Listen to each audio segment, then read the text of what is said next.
महाराज होऊन आले. काय बाई तुमचं वैभव आहे बर का, तुम्ही लोपामुद्रे सारख्या सात्विक आहेत बर का. काय बाई तुमचा घरामध्ये दबदबा आहे बर का, जित्या सासून हिला कटाळून हिरी तुडी टाकली होती बर का. आणि काय तुमचा घरावर दबदबा आहे बर का बाई, काय तुमच्या मालकाचा स्वभाव आहे बाई. दुसरा धर्मराजाच बर का, मसन वाट्यातले पत्र मशीव टाकले होते बर का. आणि काय तुमचे मालक धर्मराजा आहेत बर का. पण बाई शेजाऱ्या पाजाऱ्याला तुमचं सहन होत नाही बर का. बाई तुमचं वैभव शेजाऱ्या पाजाऱ्याला सहन होत नाही बर का. आणि ह्या दृष्टीतून तुम्हाला वाचायचं असेल तर यज्ञ करावा लागतो बर का बाई. त्याच्यासाठी 5 किलो गावरान तूप लागते बर का, इतक्या मीटर कपडा लागतो बर का. कुठं करायचा बाई, तुमच्या ज्यानं शक्य होत नाही, आम्ही करतो, पैसे देऊन टाका बर का. बाई न नवऱ्याचे हाफ केलेले पैसे दिले, सगळ्याच्याच बायका चोरीत येतात अण्णा. तुमच्या नाहीत चोरीत का? तुम्हाला तुकाराम महाराजाच्या कुळातल्या भेटल्या काय? सगळ्याच्या बायका पैसे चोरीत येतात. नोटा बदलल्यावर कळालं. बदलायला कोणाकडे देते आणि दुसऱ्याकडे दिल्या होती वापस देतो वय. पप्याच्या बापाकडे दिल्यानं हो, सगळे पप्याच्या बापाचे चोरलेले पैसे. बोलणे अर्जुन ओळखीचे होते. काय तुमचं नाव आमकं का बरं का. अख्ख्या गावात चर्चा झाली, महाराज लयच बारी आलाय. दादा कृष्णाला म्हणले कन्या महाराज आपल्या घरी जेवायला बोलू, शेवटचं नवल जेवायला बोलू. आता आणला कोणी महाराज होता कृष्णाने, आवडला कोणाला बलराम दादाला. जेवायला बोलून भगवान काय म्हणतात, दादा हे महाराज लोक काजू बदाम पिस्ता बासुंदी काय खाऊ घालायची तर मंदिरात यायला, घरी नाही न्यायचं. घरी नाही, आपल्याला घरी नेलं. इथे येऊन पळत आले माणसं, इथं घरी नेलं आम्हाला. नेलं बरे तिथले लोक. नाही चांगल्याला नेत जा, भंगिऱ्याला नका नेत जाऊ, चांगल्याला नेत जा. काय होतं त्याला. नाही नाही म्हणले महाराज नाही घरी. दादा म्हणले काय वेड्यावानी बोलत हो कृष्णा, अरे महाराज येते. जाऊ द्या बाबा, आपल्याला ओळख नाही पाळख नाही, कुठं घर दाखिता, काय द्यायचं ते मंदिरात नेऊन द्या. नाही नाही म्हणले आपल्या घराला पाय लागू द्या त्याची. भगवान म्हणले त्याच्या पायानं त्याचाच मेळ नाही, तर त्याच्या पायानं आपला कवा मेळ लागायचा. तेच बाहेर फिरले मागत मागत आणि त्याचे पाय आपल्या घराला लागले, आपल्याला सुपच हातात देणं. लोकायचं नाही नाही तुमचे पाय आमच्या घराला लागू द्या. हो रूम नेणं आणले बायकोने याला, आणि याच्या पायानं तो काय दडवा. भावना असतात लोकांच्या भावना. चला नाही म्हणले येऊ द्या म्हणले आपल्याकडे, येऊ द्या म्हणले. जेवायला सांगितलं. भगवान संध्याकाळी आले म्हणले अर्जुना दादाने जेवायला सांगितलंय, तुला काम सांगितलेलं कळालं का? हो म्हणले कळालं. पण तुला ओळखू येईन का रे म्हणले सुभद्रा. ते म्हणले प्रभू लहानपणी पाहिली होती बाबा, आता नाही ओळखू याची. बर आणि ठीक आहे, नाहीच पुढे आली तर अर म्हणले आपण एक नाटक करू, नवल बघा. भगवंतानं अर्जुनाला सांगितलं आणि अर्जुनानं बलराम दादाला सांगितलं, दादा मला लग्न झालेल्या बाईच्या हातचा स्वयंपाक जमत नाही. दादा म्हणले अवघडच काम आहे बाबा, आणि आमची इथं एकच बहीण आहे आमची तेवढी, आणि ती एकटी काय स्वयंपाक करीन. महाराज म्हणले शेजारी पाजाऱ्याच्या पोरी असते ना, भावनिक असतात मुली, 200-250 पोरी तयार झाल्या स्वयंपाकाला. आता हे डबल कुटाणा झाला. महाराज म्हणले देवा एकटी असती तर कळाली असती सुभद्रा, 250 बलिल्यात, याच्यातली सुभद्रा कशी कळाव. जेवायला बसले. भगवान म्हणले ताई खीर घेऊन ये बरं. तर खीर त्या दुसऱ्याच पोरीच्या हातात होती. ती पाहती कवाडाकडून चलती भितडाकडे, आणि तिच्या हातात खीर होती. हे ताई पापड घेऊन ये बरं. तर पापड घेऊन येणारी पोरगी सुतळ्या बांधून साडी नेसलेली होती. म्हणजे तिला नेसता येत नव्हती ना, दुसऱ्या पोरीने नेशील ती सुतळ्या बांधून. अर्जुन म्हणला अशी कशी सुभद्रा बाबा. खऱ्या सुभद्रेनं भजी आणले, खऱ्या सुभद्रेनं. भगवंतानं अर्जुनाच्या मांडील चिमटा घेतला. अर्जुना ही सुभद्रा आहे. तेव्हा ते पापड डोसक्यावर फोडू लागलं, कडी अंगाला लावू लागलं, भजे कानात घालू लागलं. भगवान म्हणले असं काय काय रूप आहे म्हणले. तुला द्यायची म्हणले जरा हिशाबात राह. तुला द्यायची पण हिशाबात राह. दादा म्हणले कृष्णा महाराज हे रानातले कंदमुळं खाणारे यायला कुठं गावरान तुकन पोळ्या जमत असतात का? आणि मग खुंदा आपल्या मुकाट्या बस ना, आपलं उघडं पडू देऊ नको ना, उघडं पडू देऊ नको. मग दादा म्हणले महाराज अधिकारी आहेत, आजचा मुक्काम. काय म्हणले मुक्काम केलं आईनं कुठं थांबा? थांबन म्हणले पलीकडे वाड्यात. आजच्या दिवस महाराजाला लग्न झालेली बाई जमत नव्हती, दौंडीत पिटिली गावात. रातच्या 1 वाजता महाराज खोकलले, दूध पाहिजे, दिलं दूध. गादी पलंगन सुभद्रा त्वा संन्यासी होनी जनी चोरोनी नेली माझी भगिनी. खोटा संन्यासी केलं. महाराज घेऊन जात असताना सुभद्रेने विचारलं, फार गोड संवाद येतो, शोभतय का आपल्याला? आपल्या किती आदराने लोक पाया पडत होते. आमच्या नगरीत तुमचा तुम्ही महाराज म्हणून किती आदर केला आणि तुम्ही असं चुकीचं काम करता. जटान दाढी काढून टाकली महाराज. बाई तुम्ही तर अर्जुन आहेत. हे सगळं तुझ्या लहान्या भावाचं नाटक आहे. हे सगळं तुझ्या लहान्या भावाचं नाटक आहे. ते म्हणले असं सपादायचं कसं? आता कसं सपादायचं? सगळं मला सांगितलेले मी तुला सांगतो. मग तो बटन दाबल्यावर कॅसेट सुरू होती. मी सांगतो म्हणे तुला सगळं. चला म्हणले. लगेच बाशिंग बांधून तदेव लग्नं सुदिनं तदेव ताराबलं चंद्रबलं तदेव दैवबलं विद्याबलं लाभस्तेषां जयस्तेषां कोदस्तेषां पराजयो. लगेच घरी आल्याबरोबर दादा सुभद्रे जी लग्न कशाला आणावं दादा असे महाराज घरी? कशाला असली महाराज आणली? काय झालं? त्या महाराजानं मला उचलून नेलं. पुष्करलाही भेटल्यामुळं बरं झालं. बरं झालं, बरं झालं, बरं झालं बाप्पा.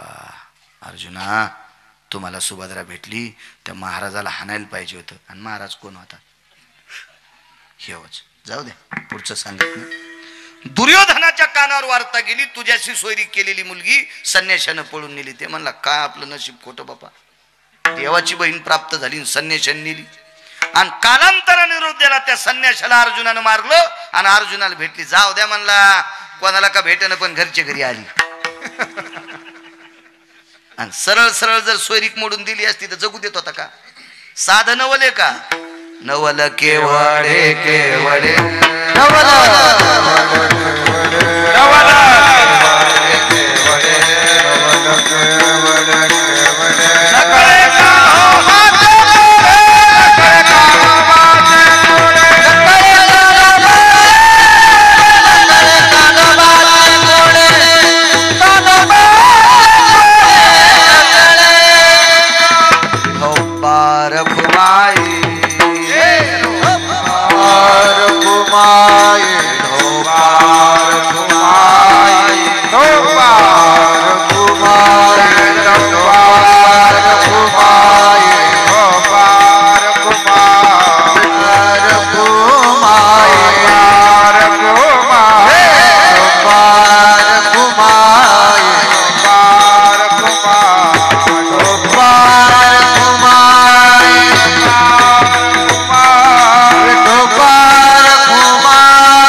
नाना प्रकारची नवलाची कामं द्वापार युगात पंढरीश पांडुरंग परमात्मा भगवान श्रीकृष्ण परमात्म्याने केली.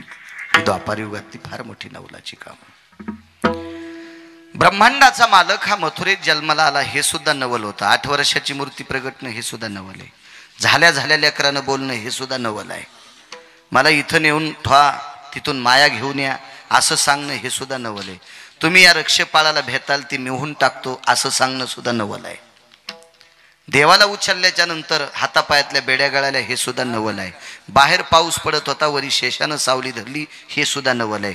बाहेर गेल्याच्या नंतर यमुना तुडुंब भरली होती, तिला अंगठा लावल्याबरोबर दुभंगली यमुना माई, तिचे 2 तुकडे होतात, रस्ता देती, हे सुद्धा नवल आहे.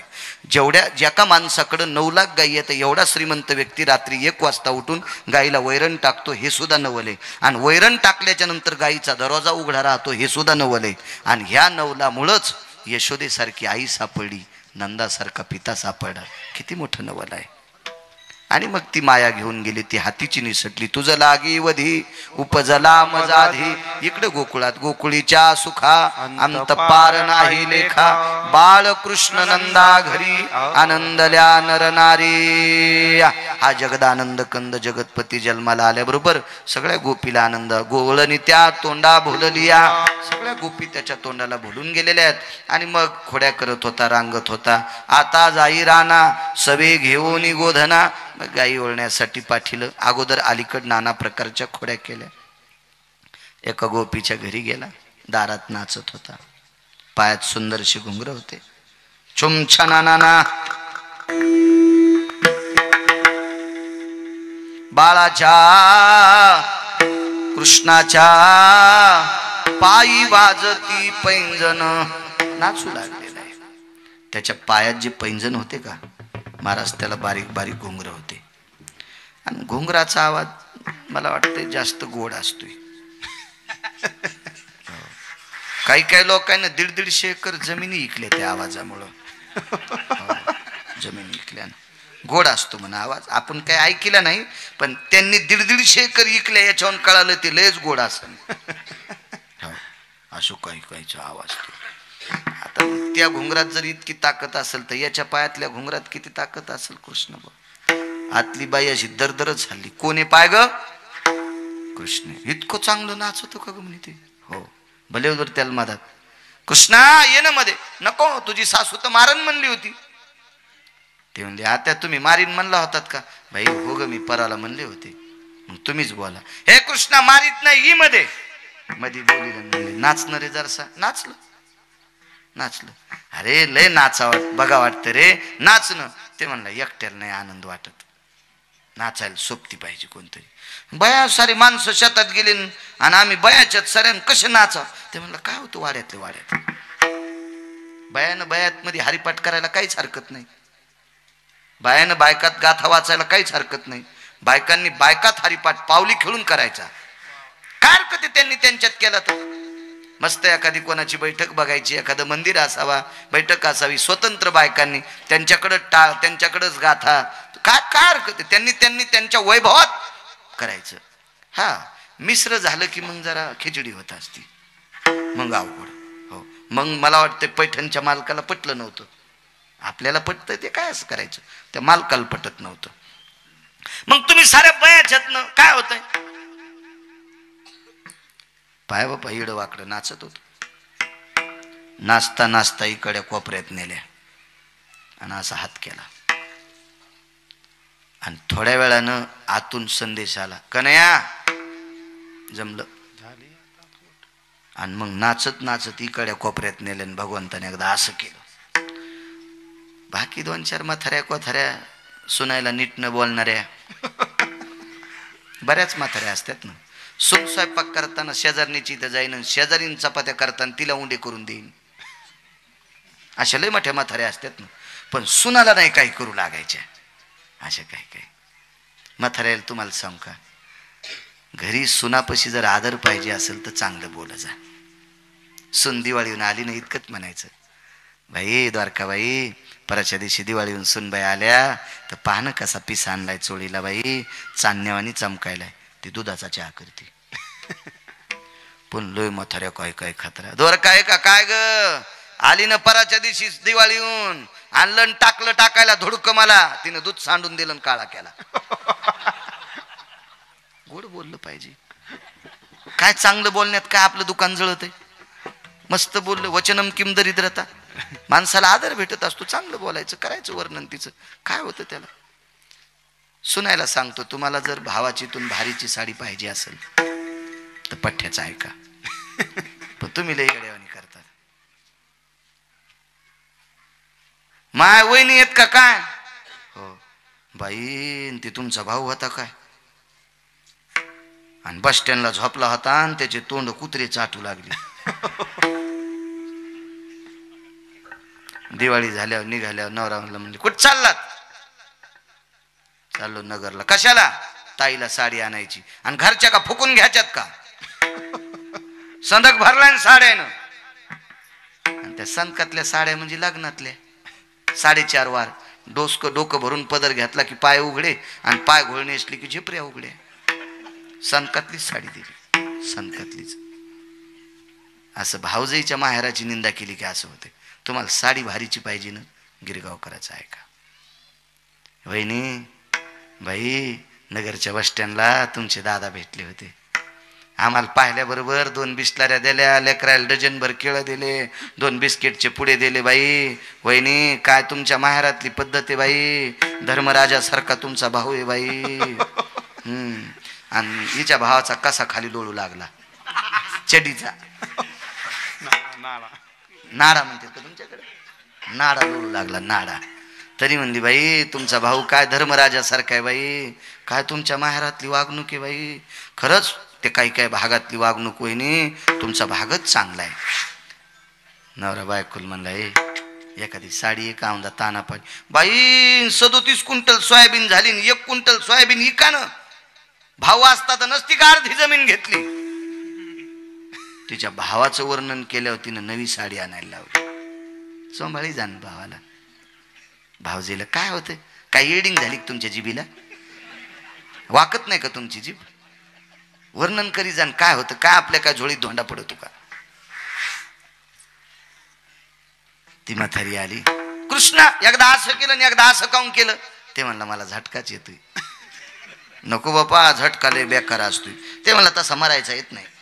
थांब बापा, तुला ताकन भात देते. ते म्हणलं तव मधात काय सापडन, तवती पालती. आणि मग म्हणली, माय मेल्याचा झटका कळाला ग. असं केलं तर हा कट्टे मधात घातले, ना असं केलं तर बाहेर काढे. चटलो निंतेन खाल्लं. घराने आले.